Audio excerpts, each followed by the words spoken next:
değerli şəhid anaları, değerli veteranlar, qazilərimiz, əvvəla hər birinizə xoş gördük. Bugün vətənimizin, torpağımızın, millətimizin azadlığı və müstəqilliyi uğrunda əziz canına qurban vermiş igidlərimizdən biri Nəsirov İlyas Arzumanov'un cənnətdə dəyişməyən 41-ci minulluq gündür bugün.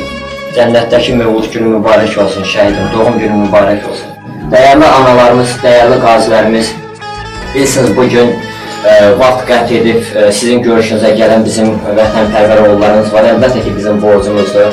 Bugün 1-ci Qarabağ döyüşləri iştirakçısı, Dəmir Yumruq Alfa Cəmiyyətinin rayon üzrə nümayəndəsi, Robot ləqəbli Qarayev Namiq və 2016-cı ilin 4 gün aprel döyüşləri iştirakçısı və 2020-ci ilin 44 gün Vətən müharibəsi iştirakçısı və Dəmir Yumruq Alfa Cəmiyyətinin region üzrə sədri və 3-cü dərəcəli Əli Fərmanzadə Zahir və digər qazi qardaşlarımız sizin bugün görüşünüzə gəlib. Əlbəttə ki, bu bizim borcumuzdur. İstəyərdim ki, qəhrəman qardaşımızın, qəhrəman şəhidimizin, 3 övladı vətənə əmanət qalan İlyasımızın keçdiyi şərəfli ömür yoluna birlikdə nəzər yetirək. Şəhid Nəsirov İlyas Arzumanovlu 4 iyul 1985-ci ildə Azərbaycan Respublikası Beyləqan rayonunun Milavat qəsəbəsində vətənpərvər zəhmətkeş Arzuman bəyin ailəsində dünyaya göz açmışdır. Şəhidimiz Milavat qəsəbəsi Vilayət Cəfərov adına tam orta məktəbdə təhsil almışdır. Oxuduğu məktəb illərində milli vətənpərvərliyi, elmi, savadı, dürüstlüyü ilə daimi müəllimlərin və ona inananların böyük ehtiramını qazanmışdır. Şəhidimiz 2002-ci ildə həqiqi hərbi xidmətə yollanmışdır. Şəhidimiz kəşfiyyat bölüyündə xüsusi təlim keçmişdir. O illər ərzində nizam intizamı ilə seçilən İlyas 2007-ci ildə hərbi xidmətini başa vursa da hərbi sənətinə ruhən bağlılığını hiss edirdi və daha da mükəmməl bilgilərə sahib olmaq üçün müdavim təlimlərinə başlayırdı və daha sonra en saylı hərbi hissədə kəşfiyyatçı vəzifəsində çalışmağa başlayan İlyas Nəsirov işlədiyi müddətdə kiçik çalış rütbəsinə qədər yüksəlmişdir. Şəhidimiz 2012-ci ildə hərbi xidmətini fərqlənməyə görə 3-cü dərəcəli medalı ilə təltif edilmişdir. İlyasa 2013-cü ilin 7 mart tarixində Azərbaycan Respublikası Silahlı Qüvvələrin 90 illiyi, daha sonra isə 95 illiyi, Azərbaycan ordusunun isə 100 illiyi və 2016-cı il tarixdə isə xüsusi hərbi xidmətə görə 3-cü dərəcəli medalları ilə və ordeni ilə layiq görülmüşdür. Şəhidimiz İlyas Nəsirov vaxtının çox hissəsini gecə kəşfiyyatı təlimlərinə sərf edirdi. Aprel döyüşlərində yaralı komandirini mühasirədən xilas edən İlyasa bu kimi başqa igidlikləri çox idi. Lakin heç vaxt özü haqda danışmağı sevməzdi. Çox sadə, mərd insan idi. Həmişə özündən çox başqalarının daha çox düşünürdü. Aprel döyüşlərində göstərdiyi şücaətə görə Azərbaycan Respublikasının prezidentini 2016-cı il 19 aprel tarixli və 1967 nömrəli sərəncamı ilə igidliyə görə medalı ilə təltif olunmuşdur və bu mükafatı ona şəxsən İlham Əliyev özü təqdim etmişdir.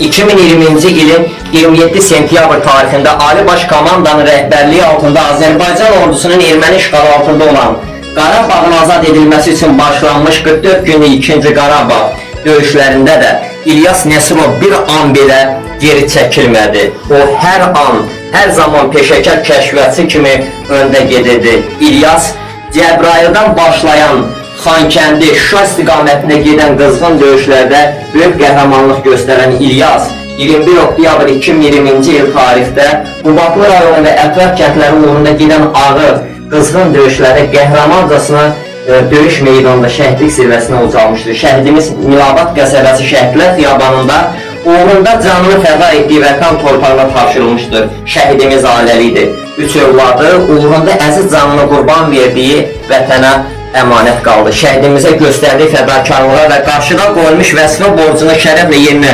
yetirdiyi üçün İlham Əliyev tərəfindən vətən uğrunda Cəbrayılın azad olunmasına görə, Füzulinin azad olunmasına görə, Qubadlının azad olunmasına görə və igidliyə görə medalları ilə və Azərbaycan bayrağı ordeni ilə təltif edilmişdir. Allah şəhidimizin məqamını uca eləsin. O şəhidlərimiz tək şəhadətləri ilə bizim 20% torpağımız düşməndən azad eləmədilər. Onlar Xocalıda, Əsgəranda, Ağdabanda, Meşəlidə əsir götürülmüş 1275 nəfər əsrimizin, gəlinlərimizin, qızlarımızın, körpələrimizin, 613 nəfər şəhid edilmiş günahsız Akska türklərinin, Məsədi türklərinin, Xocalı türklərinin qisasını aldı. Allah şəhidlərimizin məqamını uca eləsin, ruhunu şad eləsin. Şair bunun üçün deyir, xəfif yeldən titrəyən yarpağına vətən dedim.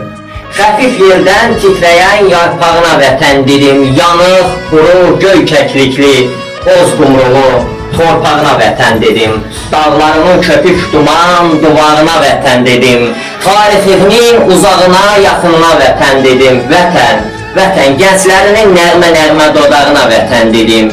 Ürək kimi gecə gündüz, hərəkətli, iş və hünar meydanına vətən dedim. Bu gününə, dövranına vətən dedim. Dalğalanan al şəfəkli bayrağına, təhina ucqar bir damxada, yanan nurlu çırağına vətən dedim. Yıldır sərin bulağına, insan yurda ocağına, tut zəfərli keçmişinə, vətən, gəl ha gəlli bıçağına, istə əziz, qucağına vətən dedim. Mən vətənin qoynundayam, vətən adlı bir torpağım. Mən vətənin qoynundayam, vətən adlı bir torpağım. Torpağını əkmişəm də, əkirəm də, namusunu çəkmişəm də, çəkirəm də, yollarında pıçır-pıçır alın təri, tökmüşəm də, tökürəm də. Vətən, vətən, azadlığın haqq uğrunda canından keçmiş, şəhid olmuş, qazi olmuş hər oğlunun, hər qızının qeyrətinə, hünərinə vətən dedim. Elə bu vətən uğrunda canların qurban verənlərimizin, şəhidlərimizin və yaralanmış qazilərimizin, siz dəyərli ağalarımızın qeyrətinə vətən dedim. Vətən deyək, vətən desin. Allah hər birinizdən razı olsun. Allah şəhidimizin məqamını uca etsin. İnşallah bu evə övladlarının xoş günlərinə gələk.